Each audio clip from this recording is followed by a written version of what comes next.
Hello, you're listening and watching QGN Queer Gamer News, where we read the articles that you don't want to, but we encourage you to do anyways. My name is Darkborne, and here are this week's topics. On January 31st, 2020, The Verge's Kim Lyons reports, Valve's latest Steam Game Festival begins Wednesday, giving access to playable demos of more than 500 upcoming games from indie developers, along with live stream chats and panel discussions. The first iteration of the festival took place alongside the Game Awards in December 2019, and was followed by similar events last fall and spring that provided indie developers a chance to show off their titles after the 2020 Game Developers Conference was cancelled. A trailer video from Steam titled Play What's Next teases a few of the games that look to be available for demo during the event, which include Genesis Noir from Feral Cat Den, The Rift Breaker from Exor Studios, Narita Boy from Studio Koba, Almighty Kill Your Gods from Run Wild Entertainment, Fling to the Finish by Split Side Games, and Black Book from Morteshka, among others. Steam Game Festival starts February 3rd at 1 p.m. Eastern Standard Time and runs through Tuesday, February 9th. On January 28th, 2021, GameSpot's Stephen Petit reports, the PlayStation Store has kicked off a new sale focused on remasters and retro games for PS4 and PS5. There are a bunch of notable PlayStation exclusives featured in the sale. Uncharted, the Nathan Drake Collection, which compiles the first 3 games in the Great Action Adventure series. Ratchet & Clank, a remake of the first game in the action platformer franchise. You can snag the excellent remake of Shadow of the Colossus, one of the best PS2 games, and the gorgeous action-adventure Gravity Rush Remastered. If you're in the mood to play some retro games, the sale also offers great deals on a bunch of different anthologies and collections. The Mega Man 30th Anniversary Bundle gets you the best bang for your buck. This bundle comes with all 11 mainline Mega Man games and all 8 Mega Man X spin-offs.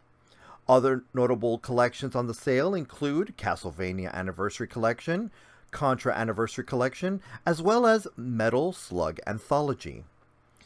Resident Evil fans can grab the Raccoon City Edition, which contains the remakes of Resident Evil 2 and 3. Also on the sale, the Resident Evil Triple Pack, which includes Resident Evil 4, 5, and 6. The remasters and retro sales run until February 11th and include steep discounts on a wide variety of games.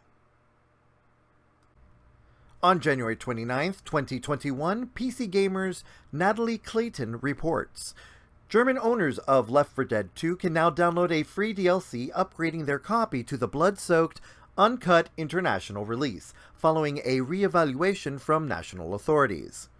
Like Left 4 Dead 2's infamous Australian release, German copies of the game were heavily modified to remove blood, gore, and offensive content that would otherwise block the game from sale in those regions. In 2014, Valve successfully resubmitted the unmodified game in Australia, updating Aussie copies with a free patch. And now, over a decade after release, the studio has done the same for Germany. Quote, Valve recently requested the German authorities reevaluate the game Left 4 Dead 2. The developer wrote in a Steam update, quote, we are happy to let you know that as a result, the uncut international version of Left 4 Dead 2 is now available to our customers in Germany. Besides Left 4 Dead 2, Germany also suffered from a comically modified version of Team Fortress 2, which replaced bloody giblets with robot parts. Other Valve games were also cut to fit regional standards, though most restrictions were removed in a sweeping 2017 update. German folks who want to update their game to the international version can do so by downloading a free DLC patch on Steam. On January 31st, 2021, PCGamer's Jody McGregor reports. As pointed out by Mark Brown in his latest Game Maker's Toolkit video, Warner Bros. Interactive have applied for a patent on the Nemesis system used in Shadow of Mordor and its sequel Shadow of War, the system that personalizes orc NPCs in response to actions players take against them. Specifically, it's a patent for, quote, Nemesis characters, Nemesis forts, social vendettas, and followers in computer games. However, other games have used mechanics similar to the Nemesis system since it was established in Shadow of Mordor. Warframe, Assassin's Creed Odyssey, Path of Exile's Betrayal expansion, and the War of the Chosen expansion for XCOM 2, for instance.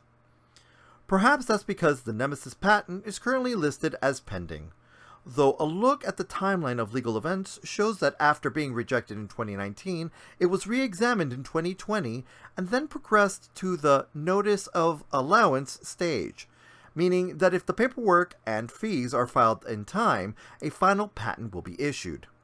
That said, simply owning a patent on a video game system isn't the same as preventing anything similar from ever being made.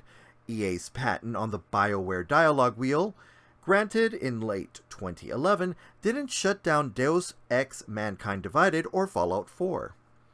One software patent that was used to target video games broadly was the Unilock Corporation's patent on the concept of product activation, which was dubbed an act of, quote, patent trolling after being used in an infringement suit against Microsoft. It was eventually eliminated after Sega, Ubisoft, Cambium Learning Group, and Perfect World Entertainment filed a case against it. Long and the short of it is that yes, Warner Bros. Interactive did file a patent on the Nemesis system, but that isn't necessarily the reason why we haven't seen more games use it.